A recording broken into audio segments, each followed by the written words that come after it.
Welcome to another episode of Monthly Review. This is time to talk about the releases from December 2023 as well as the releases from January 2024. So let's kick off this episode. So it's time to talk about the best CDs released in December 2023 as well as January 2024. For starters, December usually is a good month. When you look at the other end of the prism, you find January usually not being that good of a month. However, this time around we got not only a really good December, but also a really good January. So I'm going to bring 2 CDs from each month to talk about those because they deserve all your attention. So let's talk about those releases from December. First off, I bring you ZOOL's Zquare. 集めるパーセンそれとパーセンガタガタ言う奴らはターゲット身にまとったダークネス声に乗せてアクティベート鼓膜に響かせてる勝ち方ならいつもグーこれがマイスタイルソース毛並みから違うからまだまだじゃ届かないほどに高まるこの鼓動遮れるほど触れるイメージで片っ端からキル肉を裂き骨ごと断ち切る Screaming sign out Screaming sign out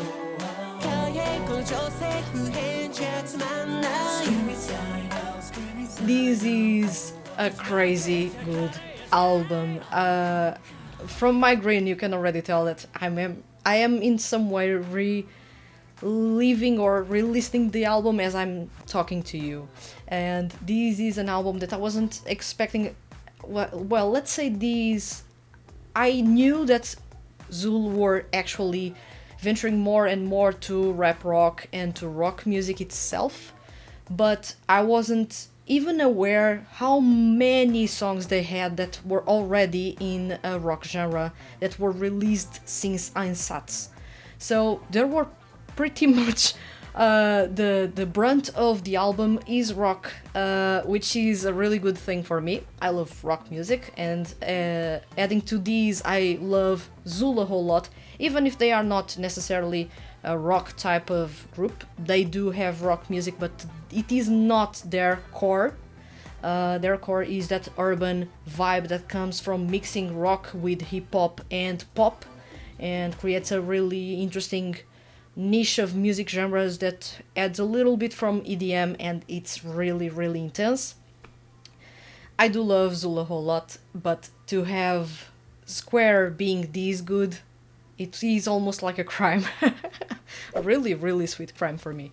It feels really well. I do love this album a whole lot. It's been a long time since I last heard this album, and since I had to review others in between, I had to return to it. And oh boy, returning to it after almost a month, the album is still good. The album still feels right, and I still stand by everything that I wrote in the review that is already on the website. There are a couple of problems here and there with the mixing of the vocals or the mixing of the instrumentals when the songs get a bit too excited and bring a bit too much bass into the mix. Not necessarily a bad thing. As I've said before, I love to have a really good bassy, punchy, groovy bass line going on in there. But if you have too much bass going on in there, from the drums, from the bass, from the synths, or from the vocals, it can get a bit murky, and that's an issue in a couple of songs that ZOOL had in Einsatz, and now they have one of those issues here in Zquare. It's not necessarily a big issue, it's only something that made me wish that the song had more clarity. And that's when I talk about Rondo. Rondo has a really massive bass line. It is really crunchy and it's so good. But the chorus, everything else was good until then, but the chorus ends up being a bit too much in terms of lacking clarity for me. I was expecting the vocals to stand out a bit better and more clearer, and the instrumental to be bassy still, but not to the point that it is muffling things in the background. It might be intentional, I do not know, but personally I felt like the mixing was a bit shaky in there. Otherwise, the song is really, really cool. Of course, we have the returners, we have Never Lose My Rule, we have No Sacrifice, which is one of my favorite songs by ZOOL. We do have as well Survivor, another amazing song going on in there. Murky Oath had already been released, but I avoided reviewing it at the time that it was released. Murky Oath is interesting, yet again is not another rock song. It's dirty, it is heavy. I find it really, really enjoyable to listen to. Then we have Stronger and Stronger. This is one of those songs in which I feel that you can tell by the song that there is progress, there is growth, there is evolution in here. You can feel that the group has grown a whole lot and that they have a defined or a new focus, and they are determined to go there stronger and stronger without any setbacks whatsoever, without any issues. So I feel like that song in some way is really, really important story-wise. It actually adds another layer of storytelling to this album. We have as well Imperial Chain, another song that I had avoided reviewing because it was a digital single or a single and it would eventually end up in an album, so I wanted to avoid reviewing it, otherwise this album wouldn't feel the same to me. Another good song, I enjoyed it a whole lot, yet again, rock music. Then we have Utopia. Utopia is a really bona fide dance tune. I love this kind of dance pop in here. It is dirty, grimy, gritty, and it is really addictive. I do enjoy it a whole lot. Conqueror is the song that wraps up this album, and honestly I wasn't expecting what was in here. Much like Domino, a song that I forgot to mention. Domino is also a song that strays a bit away from what ZOOL usually does, but at the same time you can recognize elements in there that belong to other songs or ideas that were used in other songs or that hint at other songs they released before. So it is a song that sounds fairly new and refreshing, but still goes back in time to pick and choose some of the parts that they really are good at and bring those to Domino to really crank up that intensity and that imposing vibe they have in there. Conqueror keeps up that imposing vibe, but with a refined or a redefined focus. In here, you can feel by the way the brass kicks in and how the whole instrumental develops that this song is a statement song. It is really intense, the way they are performing is really amazing, it's quite dramatic, which is not necessarily the style that ZOOL have, and it is a song that really grabs your attention from the start. And as the song progresses, you can feel that there is a focus, there is an intention, there is a goal for them, and they want to achieve it no matter what, and they want to conquer. They want to be the best, they want to rise to the top, and that's a really good focus, and that's a really good focus especially for 2D groups to have that determination, and that determination shows in Conqueror in the best way possible. This is an album from start to finish in which there are very, very few flaws, in my opinion, of course. Yet again, reviews are subjective. I may have one opinion, you may have a different one. It differs because of our experiences, our tastes, and the music that we usually listen to and how exposed we are to different music genres and different singing styles. So there are no two people out there that have the exact same opinion about an album or a song even. So, as always, if you read the review on the website, you do not agree with it, go check it yourself, because what I may feel may not be necessarily what you feel when you listen to a song. It's just one out of the many perspectives that there are out there. ZOOL's Zquare is one of the best albums I've heard from 2023. That's all about ZOOL's Zquare. Now let's talk about the other, and I believe it is the show stealer in December 2023. It is Loulou Déjà Vu. 黒い波が押し寄せ白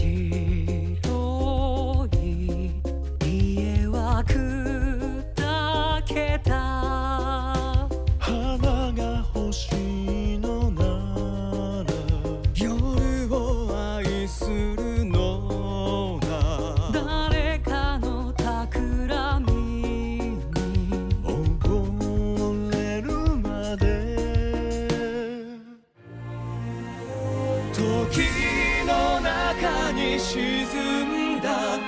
視感に手を伸ばせば移ろうな空想が現実を溶かした無数のほころびたちが This is honestly the best, and I'm not even going to spare words in here, the best album that Loulou has released so far.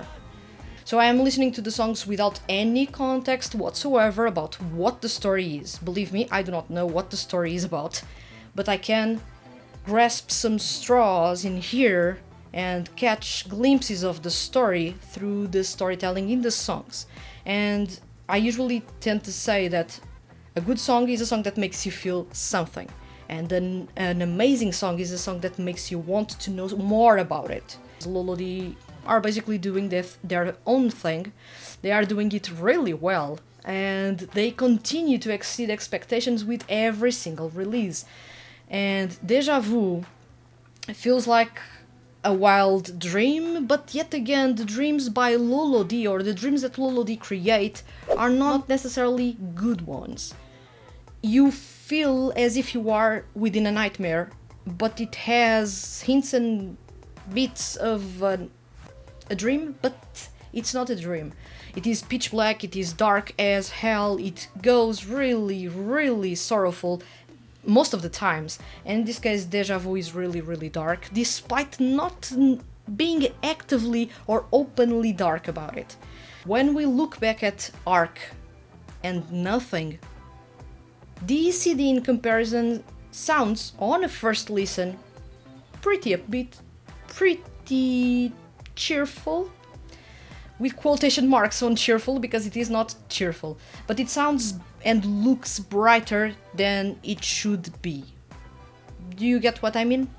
This CD sounds like the words and the instrumental are contradicting itself constantly. And this is a really unique feeling that you get in here, and you usually don't get in their music. Usually their music is dark, and then you dive into the lyrics and it is even sadder, even darker, even more sorrowful than you expected. In here, the instrumental doesn't sound dark, it doesn't sound sad, at least, well, let's say, doesn't sound sad, not necessarily. Actually, Invisible Cross sounds sad and sorrowful as hell, but the instrumental itself is not dark. That's the thing in here.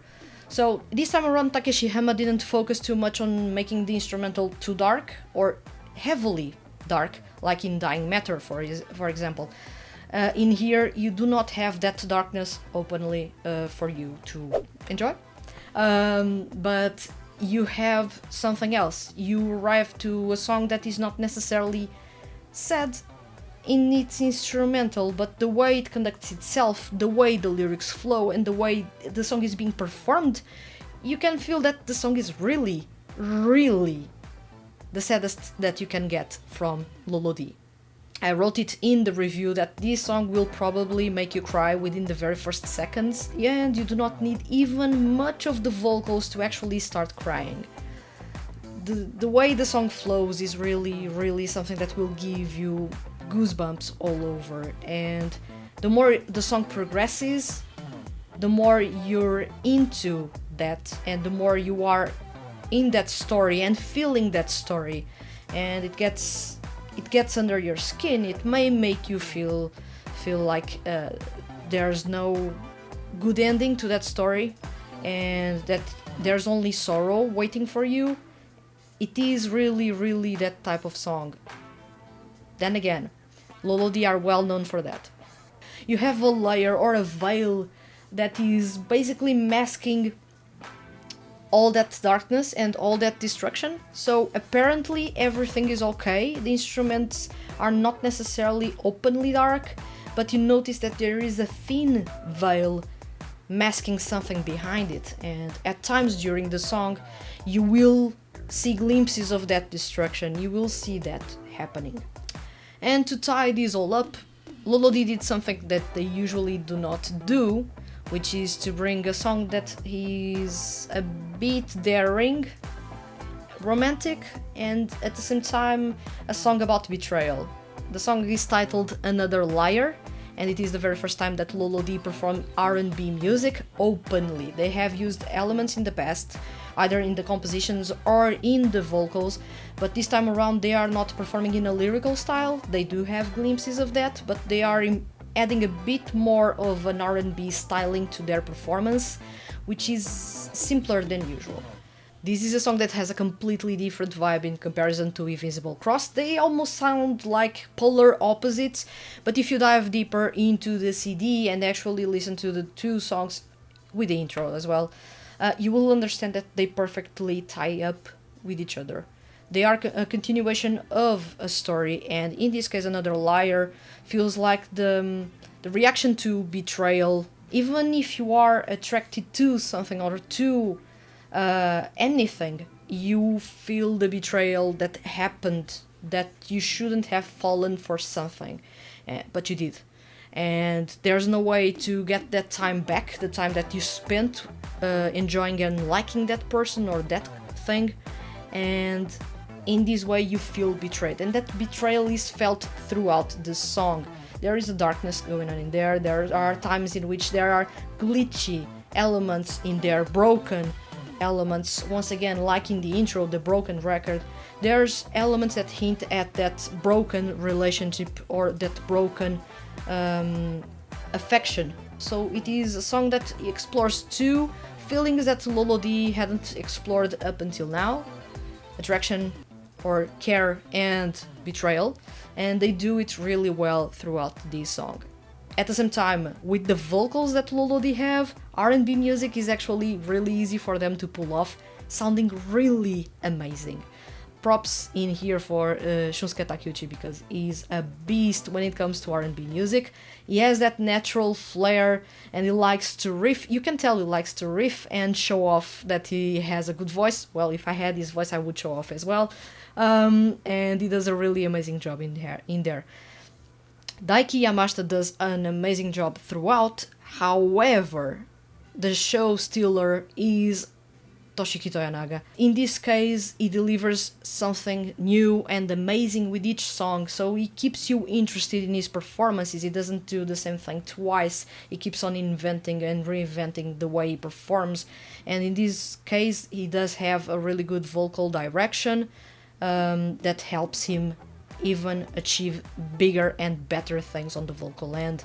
And for songs like Loulou that are really, really intense, really technical and lyrical, which is not usually the blend of singing styles that you would have expected for a 2D group, he does a really amazing job. Yet again, he's an amazing singer, and for these two songs, he's ridiculously good. The high notes, the falsetto, the head voice at times, even the way he harmonizes, the ad-libs in the background, the way he screams in the song, it's crazy. He does an amazing job in these, and I was constantly impressed by the way he was performing. Not to say that the rest of the group was not performing well, they were amazing, and the best thing about Loulou is that they are constantly and consistently amazing, all three members.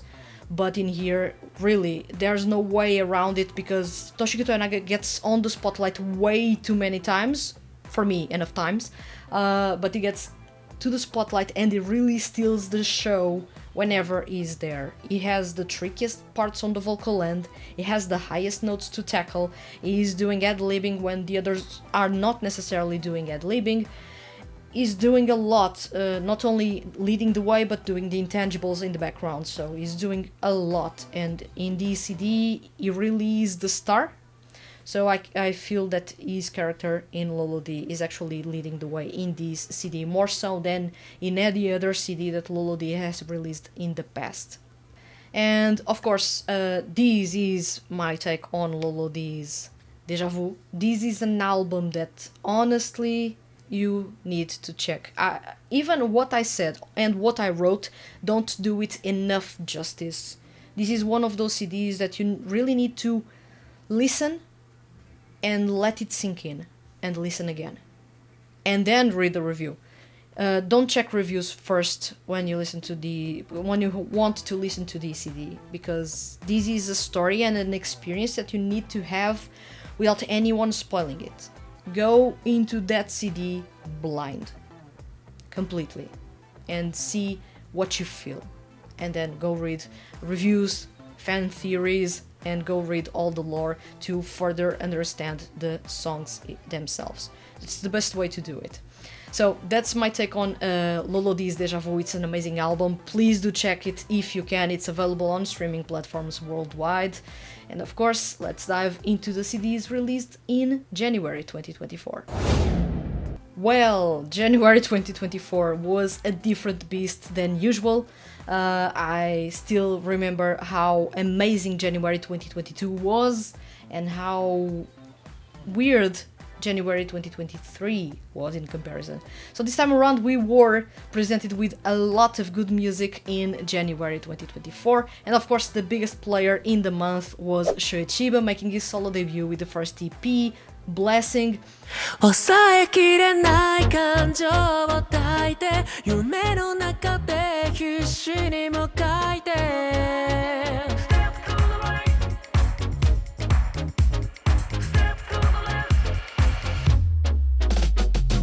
どれだけ過去が辛くたって時間が止まることはなくて気づけば街は光っていて抗うように目を閉じるの静かな夜に花は咲いて心の奥掴んでくるそんな気持ち全部いつかの日々を彩る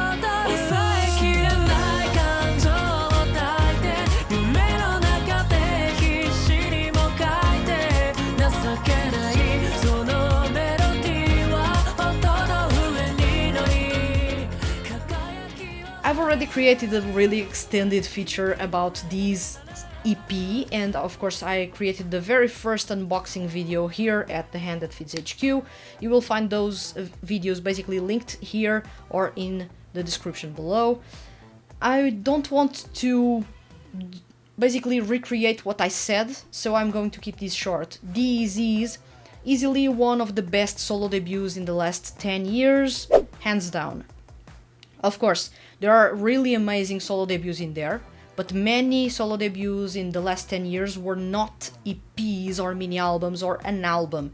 5 songs, all new, all with a big focus on rock music, and a unique song in between that is not really rock music, it's more dance music. I said that I was not going to be really excited about Shoya Chiba performing pop music, because that's what King Amusement Creative does to every single one of their solo artists that are of a seiyuu background, especially male seiyuu. So I was really reluctant about that. I pressed play when Kanjoron started playing and, well, okay, it's a dance song. But within the very first beat I was already jamming to the song, which takes me to say that actually I was really expecting to enjoy the rock songs a lot more than any other song that I could find in the CD, regardless if it was a dance song, a ballad, or whatsoever. But I actually ended up enjoying the most the song that is not rock within this CD, which... well, it is a really, really good song. You need to listen to it to understand why me, someone that only listens to rock music or really claims that only loves rock music, I do make some exceptions, actually instantly fell in love with that song. Kanjoron is a really, really good song. And it has a really interesting panning of the vocals to the left and to the right that are actually playing to your left or to your right. So it's really, really fun. You will find yourself jamming to the song and actually moving to the way that he is actually asking you to move. So it's really, really fun as a song, and I would love to see this being performed live. I'm curious to see what he will be doing. I assume he will be dancing, which is something that I was not expecting for his debut or even for his career, but let's see how he pulls this off. I would love to find him behind the guitar because the guitars in Kanjoron are really, really funky, and it has that really playful vibe going on in there, more so than actually seeing him dancing, but still he does know how to dance, so I would be curious to see that. The rest of the EP is really good. It has 2 self-penned songs, the first and the last, so I'll Be and Blessing are with feature basically lyrics by Shoya Chiba, and I actually enjoy both a whole lot. And as a very first take on what he can write as a solo artist, I'm really excited to see what he does next. I would love to eventually find him composing songs, but for now I'm really happy with what I have, and I hope he continues to do so. A song that stood out for me, of course, because it has a really a completely different vibe from any other song in there, more so than Kanjuro, that is a bit groundbreaking in there and really serves more of an intermission. The song that stands out the most is Wish. The song has post-rock, shoegaze, and emo rock influences. It is something that you would usually, especially if you know me, you would usually associate with Soma Saito, because he does that type of music. He was, up until now, the only seiyuu artist doing that type of music, and doing so with a big focus on that. So having Shoya Chiba actually tapping into these music genres and having his own take on them is actually pretty exciting, because now I do have 2 artists that do these, and especially that explore music genres that I love a whole lot, and that they are considered niche and not many people will actually enjoy them. I do love these because this shows a different side to him, and it shows a more emotional side to him as a performer and as eventually as a composer. So this is my quick take on Shoya Chiba's Blessing. This first EP, I said it is one of the best in the last 10 years, and is actually the best solo debut I've heard in the past, I should say, 5 years, for sure. So in this case, Shoya Chiba arrives really sounding like a veteran artist when he's actually a rookie. Usually most seiyuu sound a bit shaky when they are starting, a bit unsure, and you can tell that they are unsure by the way they are performing. Shoya Chiba released an EP, a first EP and a debut CD that he can actually look back with a lot of pride, because all the songs are really good. There's no song in here that is a black sheep. So it makes a big difference when I am comparing these and saying that this is the best debut in the last 10 years or in the best 5 years.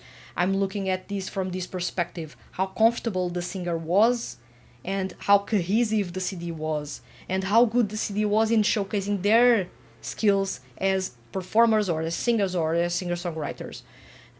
And this makes a whole lot of difference. In this CD, I feel that everything was falling into the right places. It really feels like a really cohesive and ridiculously good CD. And honestly, I would love more of these, or in the future, something a bit different, but exploring or coming from these to something bigger, better, and even more amazing. Lastly, because I just reviewed it, it's XlamV's Raise.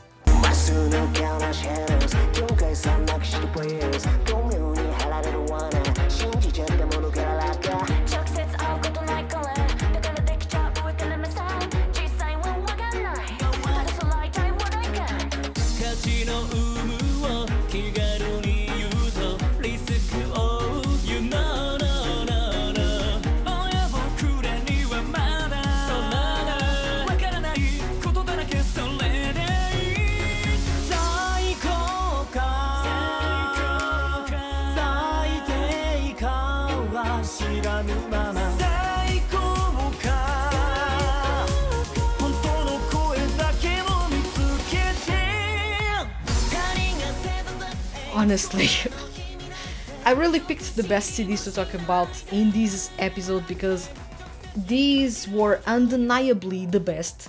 There was nothing else in their respective months that was this good. XlamV's Raise is in a league of its own.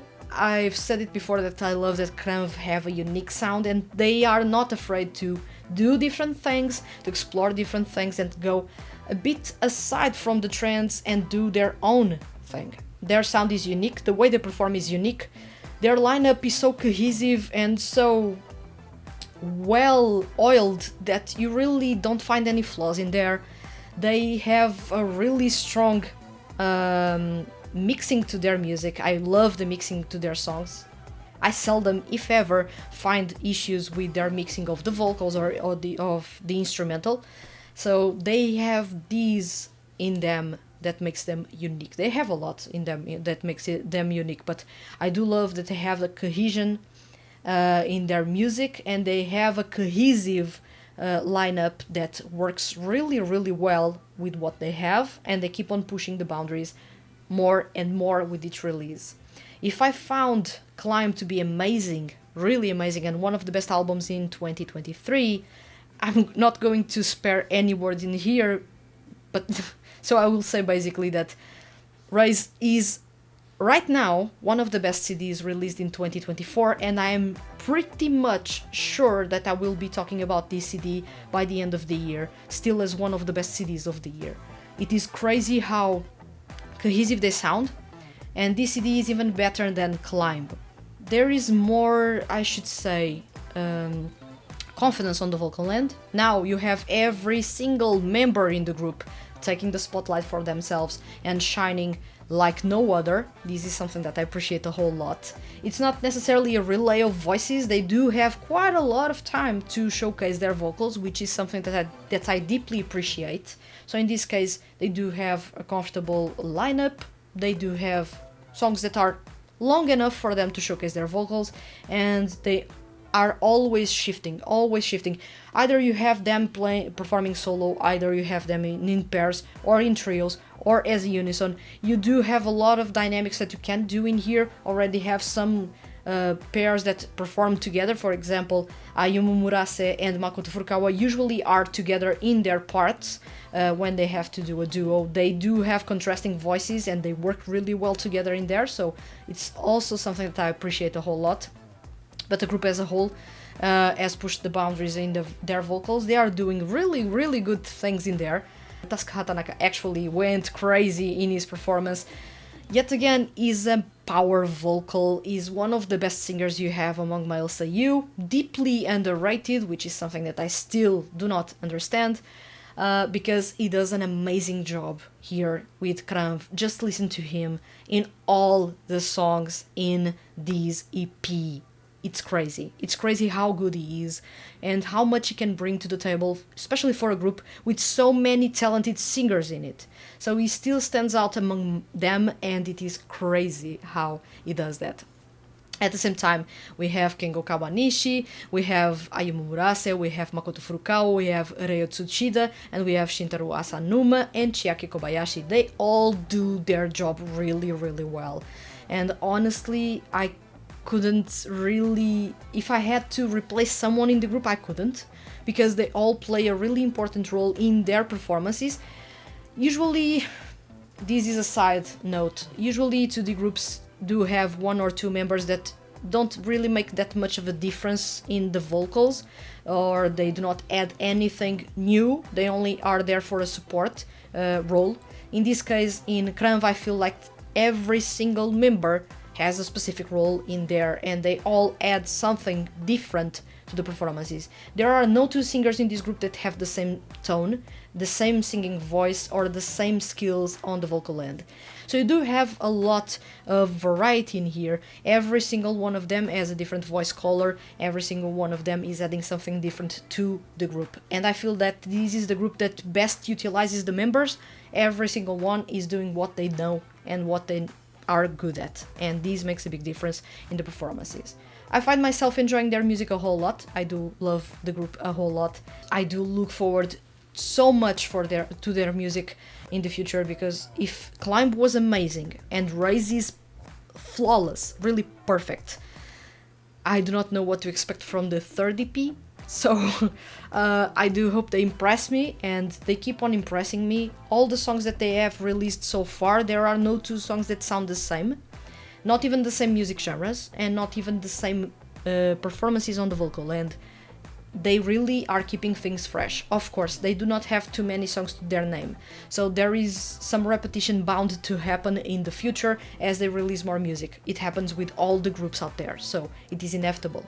but so far they are keeping things fresh. They are not following a formula per se, but you can already tell that their music is usually down-tempo.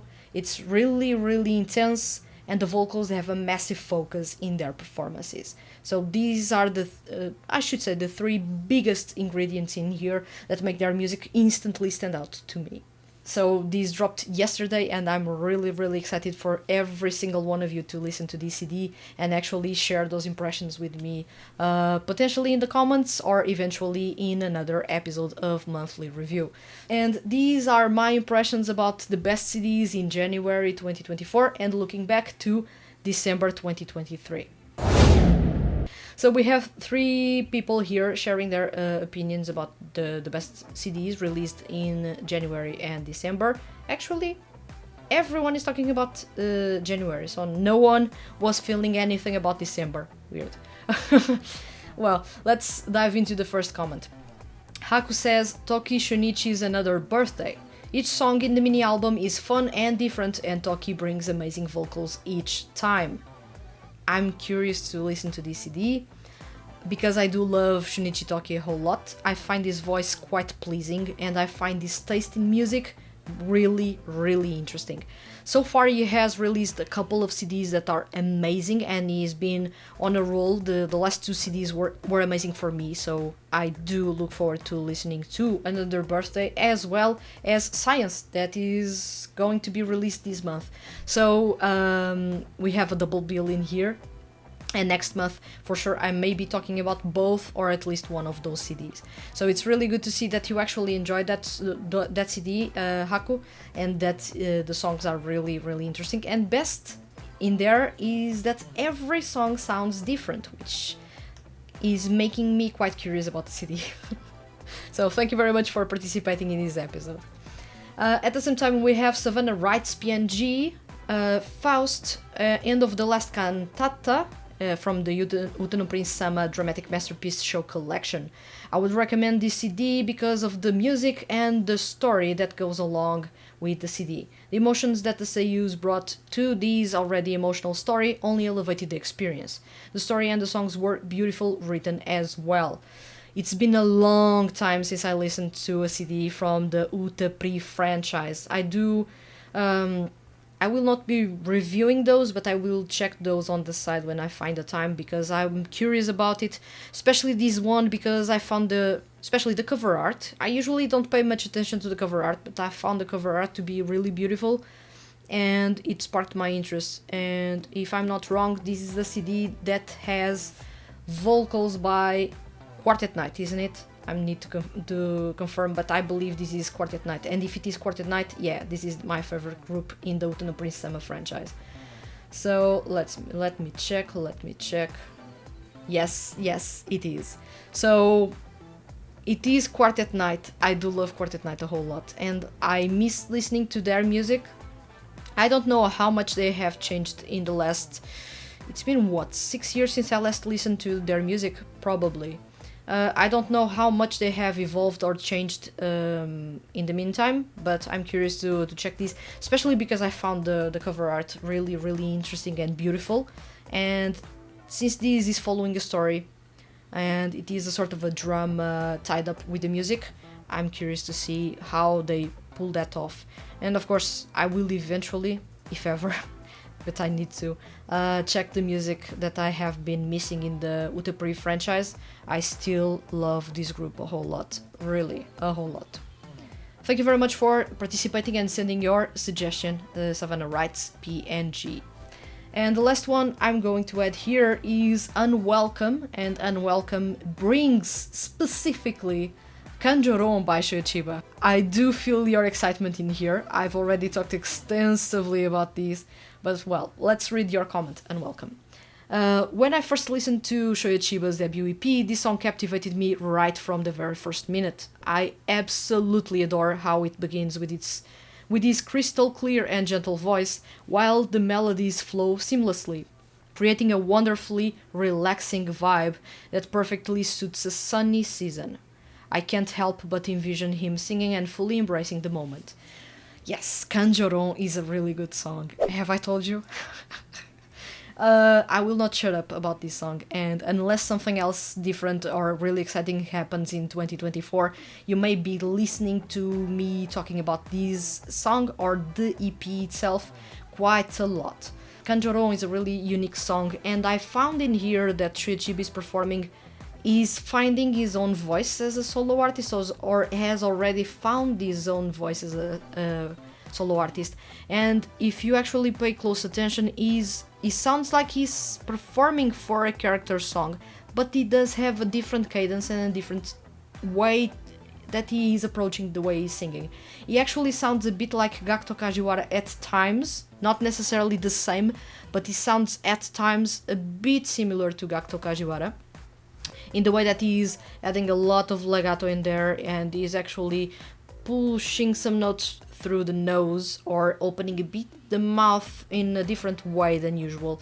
It's making him sound a bit different. He still sounds as Shoya Chiba, but he's adding a bit of a different twist to his singing. I do enjoy this a whole lot.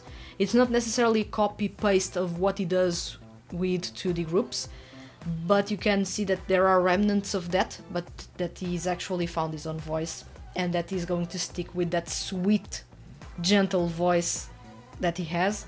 And honestly, Kanjuro is a song that I had on loop for hours after I reviewed the EP. Of course, I had to record the videos after it, but as soon as I stopped recording the videos and I was editing the content, I was listening to the song non-stop until I had to edit the sound, and then I had to stop that. But yeah, really, really good song. Thank you very much for actually suggesting it and talking about it, and welcome. It's good to see that there is some love for Shoya Chiba. I did find it interesting that he actually sold above 3,000 copies, which is really, really good for a solo debut, but actually seeing all the buzz that was around him and seeing all the marketing that King Amusement Creative was putting on him, I was expecting a bit more, but it only means that the marketing failed, or that Shoya Chiba still doesn't have a big or a massive fan base to actually put him alongside the big CD sellers such as Mamoru Miyano, Soma Saito, Toshiki Masuda, and in some way right now also Makoto Furukawa. So this is a really good haul of comments about the best CDs released. Actually, you suggested only CDs released in January, so the December CDs actually went under the radar in here. But nonetheless, thank you very much for participating. And now it's time for Monthly Choice, the corner in which I suggest you songs to listen to, and I'm going to keep this brief because I have already stolen a lot of time with the first segment in this video, because I had to talk about January and December. So in this case, I'm going to suggest you 2 songs and keep these things really, really short. The first one is Genesis' Phantom Rain.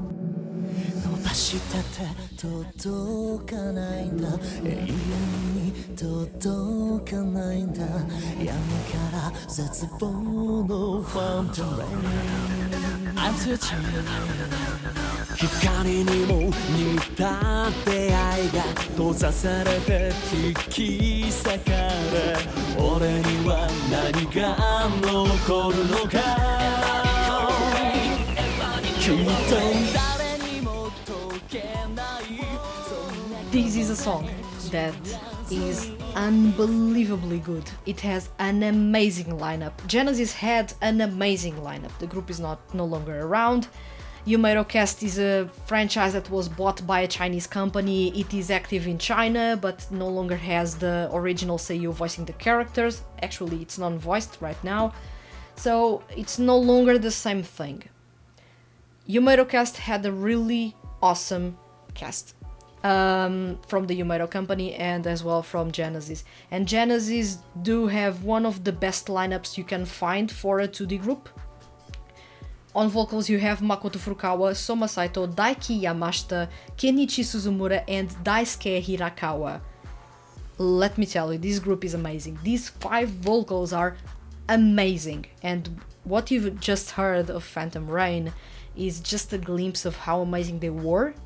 And unfortunately, they didn't get that much time to appear on the spotlight, whereas Yumero company actually performed live for the 2 events the franchise held before they ended in some way. Genesis was never invited, they never performed live. You can only imagine what they have in the CD.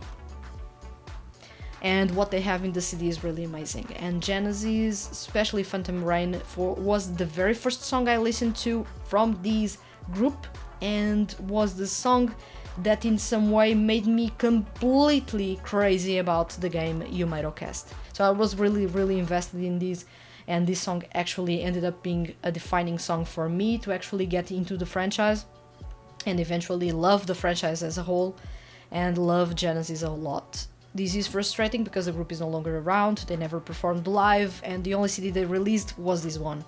You do not have many more songs by this group. You have Tears for Fears, which is another group song. That's the extent of the group songs this group has released. There are no more. Only 2. So it's a kind of group that makes you think, what if they had released more music? What if the franchise was still going on? Or what if the group was still active without the franchise actually being active? What kind of music they could be releasing so far? I would love for this franchise to actually return, but of course, since the rights were bought by a Chinese company, they will never return. So it is a pity, and this is a franchise that I loved a whole lot, and I still do love a whole lot, and nothing else has come close to how amazing they are.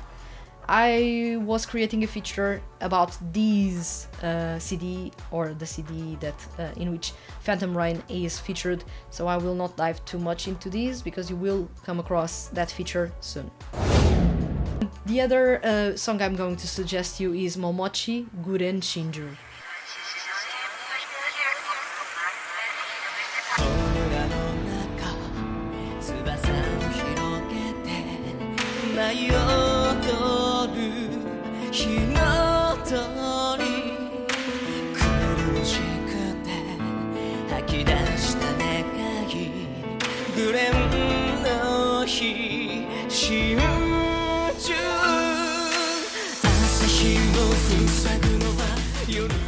This is a dark as hell song. It is also a really beautiful song.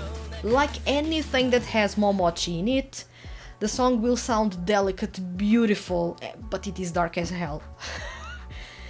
I've said it before, I love the Dear Vocalist franchise. It is actually my all-time favorite 2D music franchise. They do have that focus on mental health, although people do not look at Dear Vocalist as a franchise focused on that.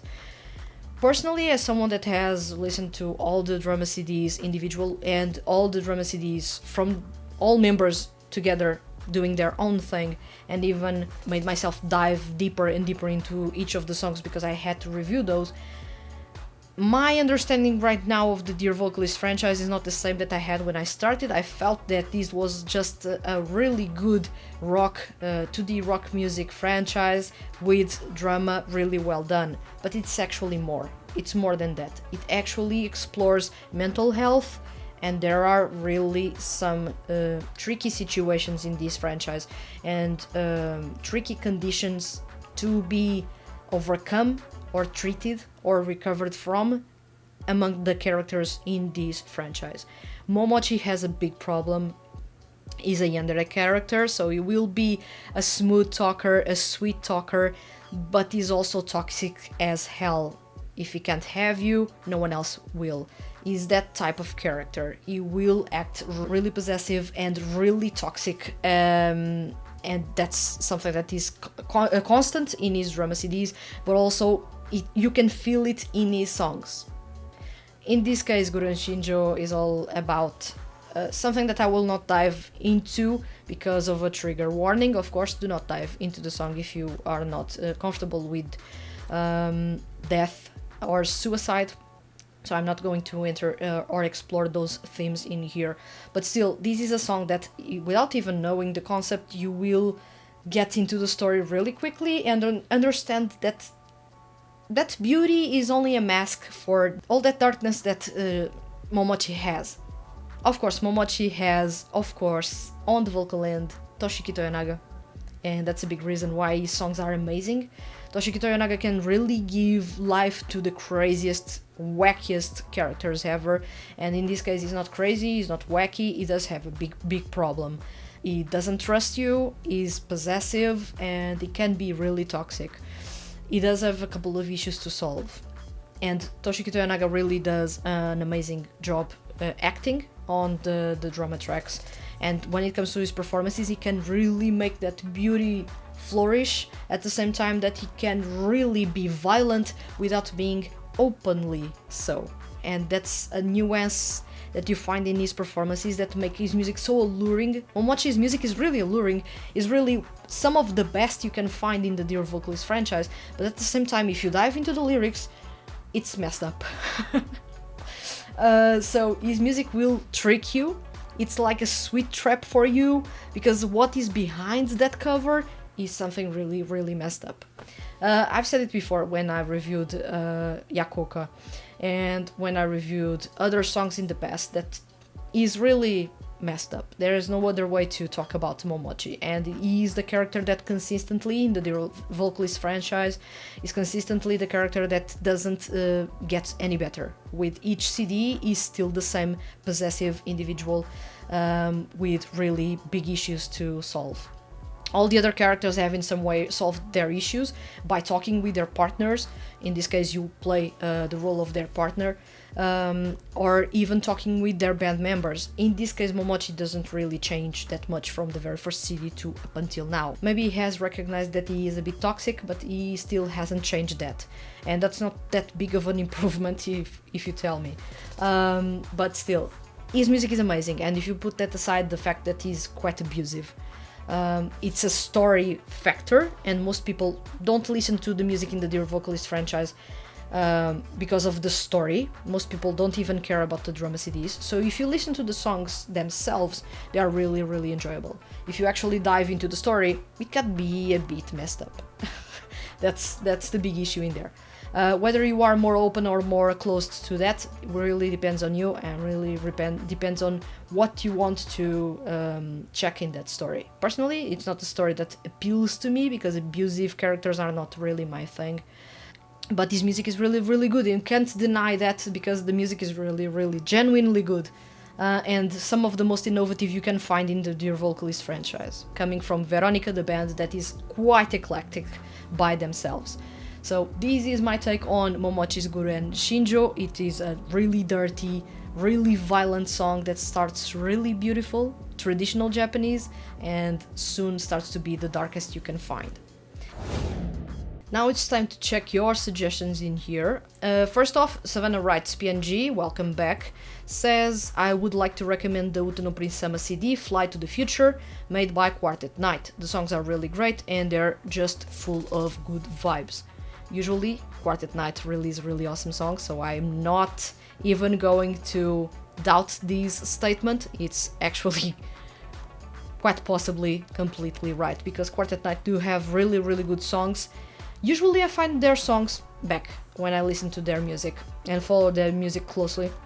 I usually found their B-side tracks, not the leading track, but the second one and the third one, to be the best songs that they release. Usually are the hidden tracks, let's say, the songs that people pay less attention because they are not the big selling songs within the CD.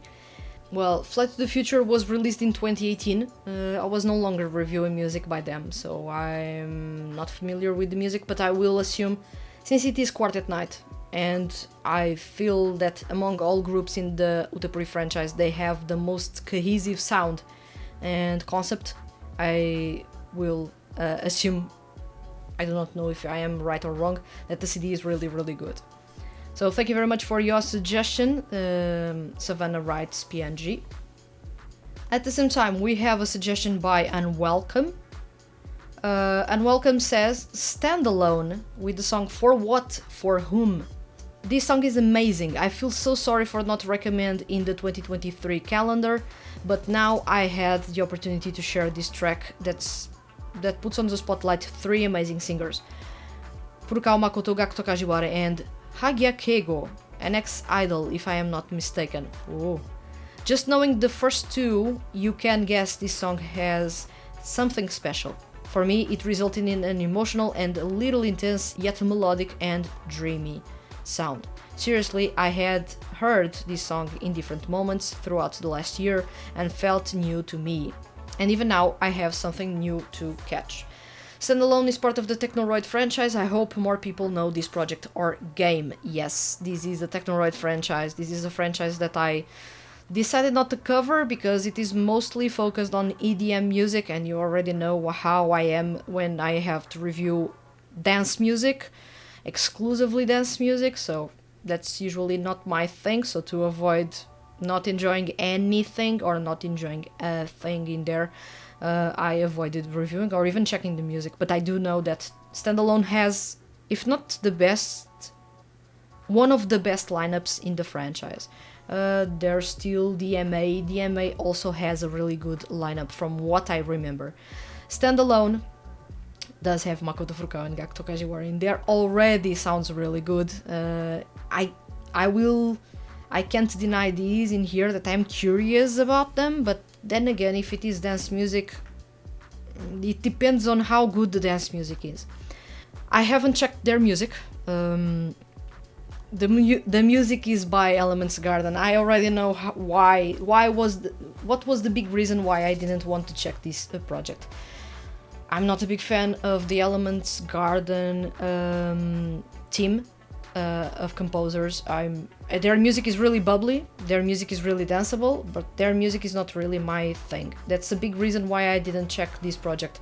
Thank you very much for participating in here and welcome, and for giving a shout to Standalone as well as to the Technoroid franchise. I know that I barely, if I ever, talk about the franchise, but it is a franchise that is perfect for those that love EDM music, and in some way it also has jazz, dance, disco. You have a lot of dance related music genres going on in there. The groups have a really distinct style between them, and they have lineups that may pique your interest, a mix of veteran seiyuu, superstars, and new artists or new seiyuu.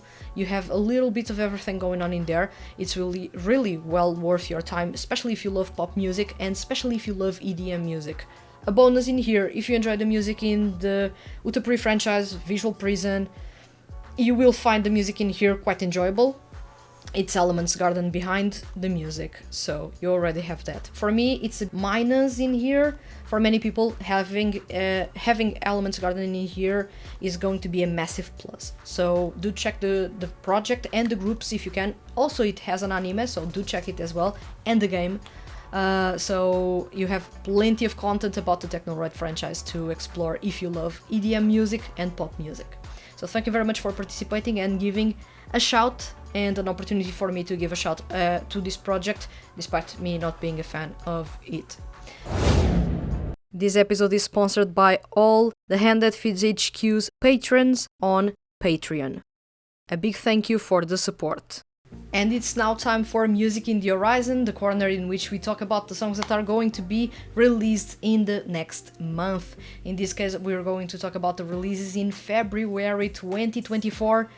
And this is going to be a quieter month in comparison with January. It seems that everyone was basically on in January, and things are going to start slowing down in February. But still, there are really, really good CDs being released this month. The first one is Sparklou's You're My Valentine. Of course, I do enjoy Sparklou a whole lot. I am completely in love with this group since Daybreak, and I'm curious to see what they can pull off. The concept itself seems a bit bubbly for my taste, but they can give it a different twist to what I am first seeing. So I'm hoping the CD is actually really, really good. And even if the title track doesn't click necessarily with me, there's more in there for me to explore, and I'm really curious about it. Then we have Shinichi Toki with Science. I've said it before. I have yet to listen to Another Birthday, but I'm already excited about Science. With Shinichi Toki, I'm always excited. I've said it before, I love his voice. He has a really sweet voice. I do like my tenor sounding really, really sweet, and he has that sweetness that really melts a person when you are listening to his performances. I love his control as well. He's one of the most technical singers among male seiyuu. He's got a crazy control.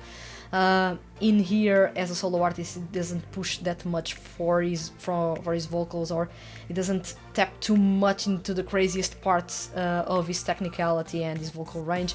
But I do know that he's an amazing singer, and he always makes me quite excited to check his music, because I know that there is going to be something really amazing in there, and he knows how to deliver that. And I love his voice a whole lot. He is quite underrated. Once again, I do not know why.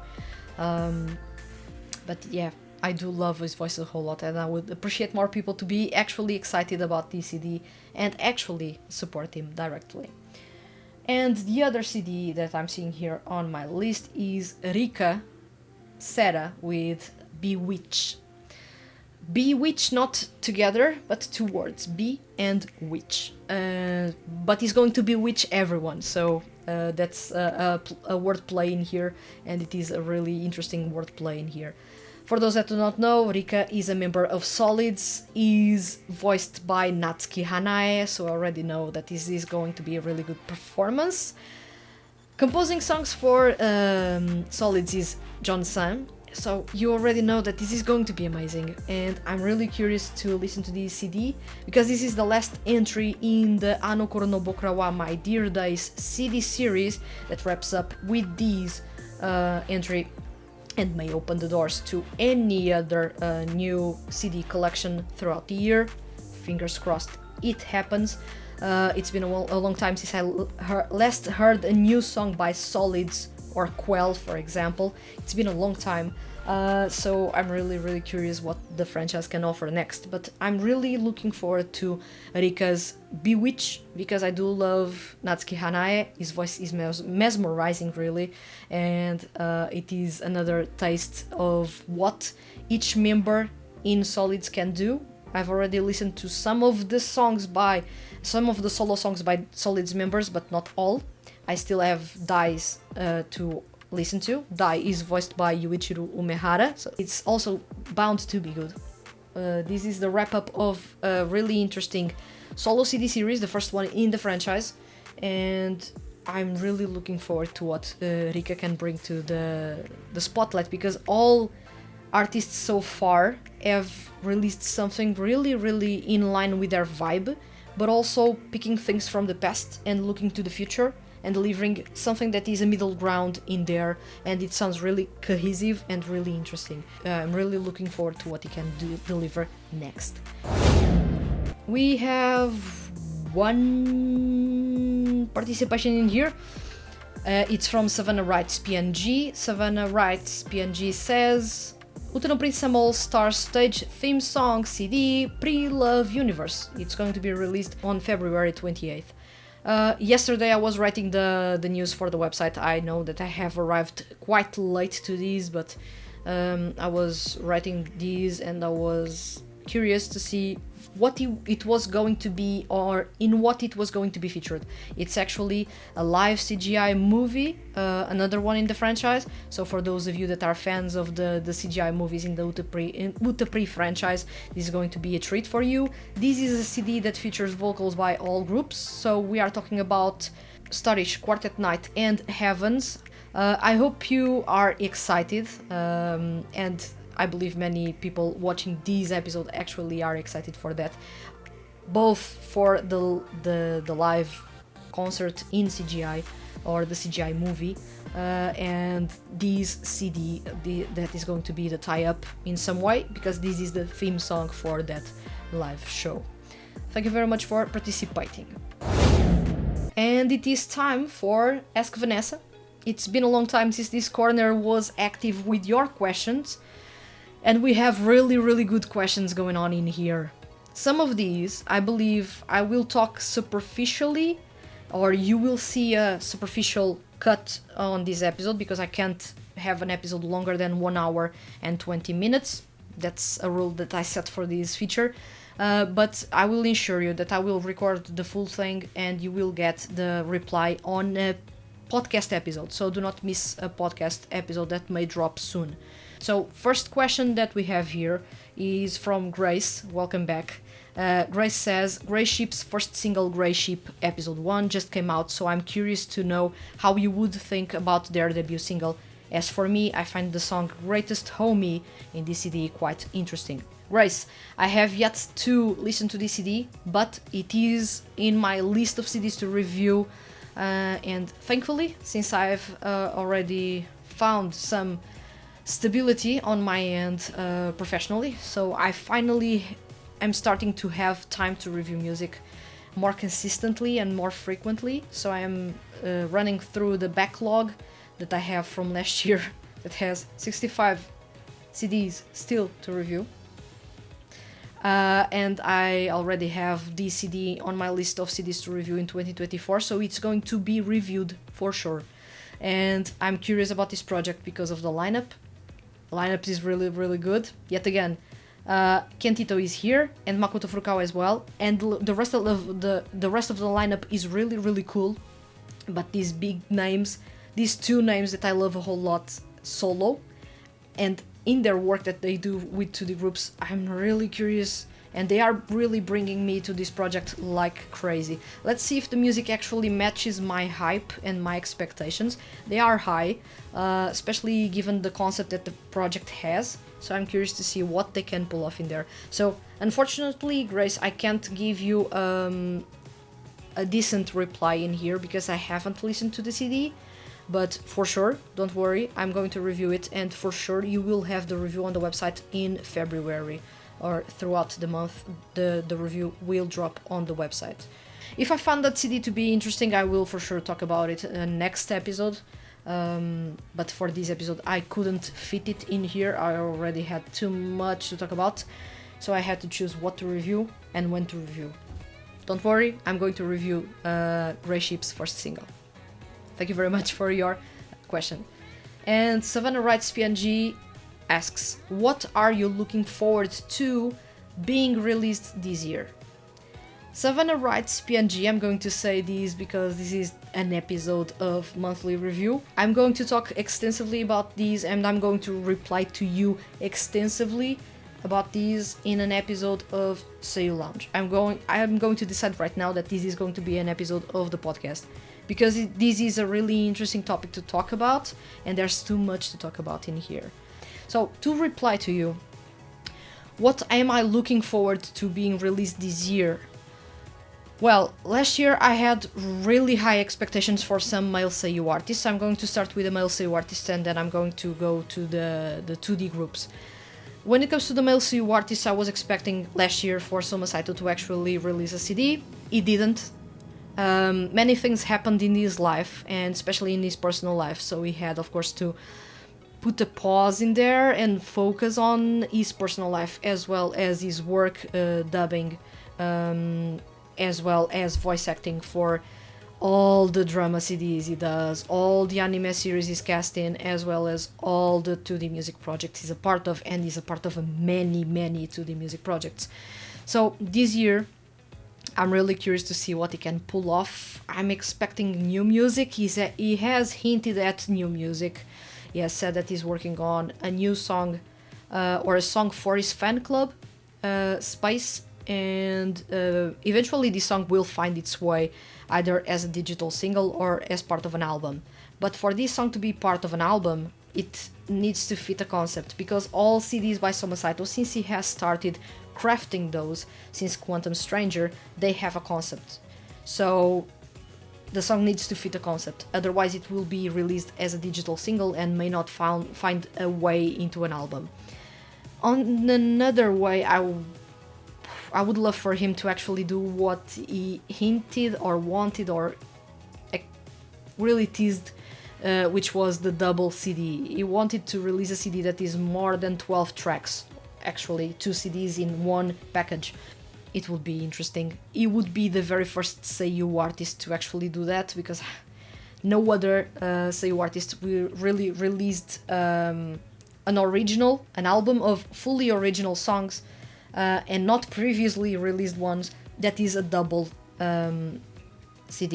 So it would be interesting if he actually pulled that off, but it's actually a dream of his. I do not know if he actually is going to pull that off, because he doesn't have really that much free time, from what you can tell. He has a packed schedule all the time, so I do not know if he actually has found the time to create that music. But at least I will be expecting an EP this year. I'm not going to say full album, but honestly, after seeing two EPs back to back, the thing that makes the most sense to follow them, it is a full-length album, but it takes a long time to create, and if he doesn't have the free time to do so, he may already be thinking about an EP or maybe a single, just to actually be present. But I do appreciate this in him, that he's not present just for the sake of being present. If he doesn't have anything to add, he doesn't add anything. So you will have periods in which there is no music by him, but when he releases music, it's worth your wait and worth your while. So I do appreciate that a whole lot in him, and I'm looking forward to actually him coming forward and releasing an album in 2024. Fingers crossed it happens, because it's been a long time since I last heard new music from him, and as a massive fan of his music, not only because he has a really sweet voice that I love, and not only because he's really a chameleon on the vocal end, but also because of the stories he creates. I'm craving a good story in album format, and only he can do that right now among male seiyuu, and seeing what he can deliver next and how awesome it may be. It already puts a smile on my face even imagining what he can pull off next, and there's no confirmation whatsoever of anything, but still I would love to have that news of yes, Samusaito is back, and yes, Samusaito is going to release an album, and I would be over the moon completely. So he's one of the seiyuu artists that I'm waiting or wishing the most to come back. It's been a while, and he's completely missed, because there's no other seiyuu artist out there that can do or does the same things as he does. So you really can't listen to someone else trying to make time between CD releases by your favorite artist. In this case, there's no one to replace him, which goes to show that he's really unique, and at the same time it goes to show that I have really unique tastes. So yeah, I'm really excited about it, the possibility of Samusaito releasing a full-length album. Fingers crossed it happens. On the other hand, there's Toshiki Masuda. I've said it before, I love his voice a whole lot. If I was going to say, if people ask me, oh, do you have a bias among male seiyuu? It's Toshiki Masuda. Yeah, I talk about Samusaito all the time, because I respect him a whole lot, and his music deserves more love, so I won't ever shut up about his music and about him. And I find him really, really talented. But if I had to say, if I have a bias, someone that I really, really enjoy everything and I really want to see more of, it's Toshiki Masuda. It's crazy. I do have the same feeling about Samusaito, but for some crazy reason it's stronger with Toshiki Masuda. After Origin, which is an amazing album, mind you, if you actually like rock music, this is the CD that you should check. It is the type of rock music you would find in early 2000s Pornograffiti album. Pornograffiti, by the way, are an amazing rock band, so do check them if you can. They are already veterans in the industry, but their music is iconic, and if you watch anime, in some way you have come across their music, because they are present in almost every single big anime from the 2000s. Especially their music in the Bleach anime series was well known, so if you can, do check them. But yeah, Toshiki Masuda released Origin and it was amazing. And after that he released Midnight Dancer, and Midnight Dancer was really, really good, but it was a pity that he released a single and then oof, there's nothing in there. Nothing for months, nothing for a year, and we are now nearing 2 years and nothing. It continues to be nothing. I don't know how Toshiki Masuda approaches his solo career, but I feel that selling what he was selling, which is a lot of copies, seeing him stop doesn't make any sense. Usually when you see a seiyuu artist stopping, either they are too busy, but in this case Toshiki Masuda already said that he's not really too busy. He went to the radio show Scat Baby's show by Wataru Hatano and Takuya Sato, and he said that he actually doesn't have that much work to do. So why don't we get an album or a single? I do not know how he is approaching his solo career, and honestly I would love to know, but at the same time, well, artists need to be inspired to create music. But in this case, Toshiki Masuda doesn't write his lyrics, doesn't compose his songs, so that is not really an issue in here. It's more of how he is approaching this solo career, which we do not know how it is. Seeing his potential, seeing how the work he did with Origin and Midnight Dancer, I was expecting him to be more active, and I was expecting an album in 2023. Now I am pitching at least a single in 2024. Toshiki Masuda doesn't follow patterns at all. So we do not know how and when he's going to release music, but I would love to find him releasing more music this year. At the same time, we have Kentito. Kentito, of course, has already confirmed that he's going to release a new EP, his second EP, Sain. The kanji reading is a mess for many people. Even Japanese people were asking, how does it even read? Because it doesn't make any sense. He actually had to explain that he thought about the meanings of the two kanji isolated, and then he put them together to create the sound Sain with that hidden meaning. So it's a really complex way of creating a title for a CD, but then again he did the same thing for Hanabi, so I'm already expecting crazy kanji titles that actually are really simple things when you are translating, or really simple things when you listen to the sound. So yeah, that's one of the things that I was expecting the most, and it's already confirmed, so I can talk about that. At the same time, I'm expecting a new full-length album by Makoto Furukawa. It's already time. It's been 2 years. It's already time to release a new full-length album. I may be expecting it around September. Why? It's a gut feeling, really. It doesn't have really a pattern to release music, so it is more a gut feeling to fit it with his birthday, more so than me pitching because I know. I do not know, and I cannot predict in this case. If we talk about for example, the 2D groups, I'm really excited about the possibility of Trigger releasing a third full-length album to follow up Variant, which is an amazing album.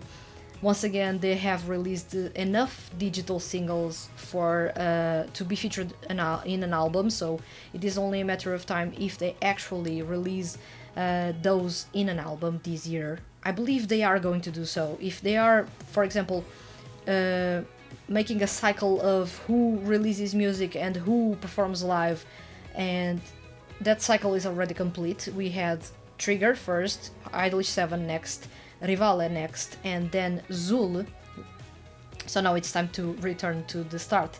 So it is time for Trigger to release an album and hold another live show. So I am really looking forward to that, because I know it's going to be an instant buy. I'm not even going to ask what is in there, even if Evolution, a song that I do not enjoy a lot, is in that CD. I'm really going to purchase that CD without thinking, really. And why? Because I love Trigger a whole lot, even if they have their hiccups here and there, songs with which I do not click as much. This is a group that I love a lot. I would love as well to have the Skipro groups back. I want Solids, Quell, Soara and Growth to release new music as groups. It's been a while since they have done that. I would love as well to have another Kachu Fugetsu type of CD series, but I know that that's not really doable right now, but I would love for that to actually happen. But at least new CDs by all groups I would love. for that to happen, and I'm wishing that to happen. Let's see how it goes. And of course, the biggest thing for me in terms of excitement lies with two things. XlamV, because they just released an amazing album and they may release another one by the end of the year. I'm quite excited about that. And of course, Dear Vocalist, which is a franchise that is finally back. I'm hoping that also Erosion from the Carnelian Blood franchise return, because I'm also looking forward to them. But not as much as the Dear Vocalist franchise, because I'm following this franchise since it started pretty much. And I've just stopped collecting the CDs because there are no more CDs to collect. They haven't released anything last year. But my collection is missing CDs. We need an 8th season to happen, and it's going to happen this year. In what capacity, we do not know right now, because the song that was teased in the trailer was not performed, was not sang, so we can only assume that maybe we have another ensemble CD with all vocalists going on a trip and doing crazy things and having to deal with crazy shenanigans, or we may have a full-fledged CD series in which we are going to explore some new things. Seeing or judging from the name, we may have a new CD series of individual CDs with band parts, so I'm looking forward to that. I'm quite excited about that, and they teased by the end of the teaser video that we may have someone back. That someone may be Ciel, because he's the only member from the original lineup who is not active with the franchise since a long time. Or we may have a new band, we don't know. But something is back, something is being added to this franchise. That big question mark is really cryptic. I would love to have Ciel back, because I loved his music. Orchestral rock, really massive.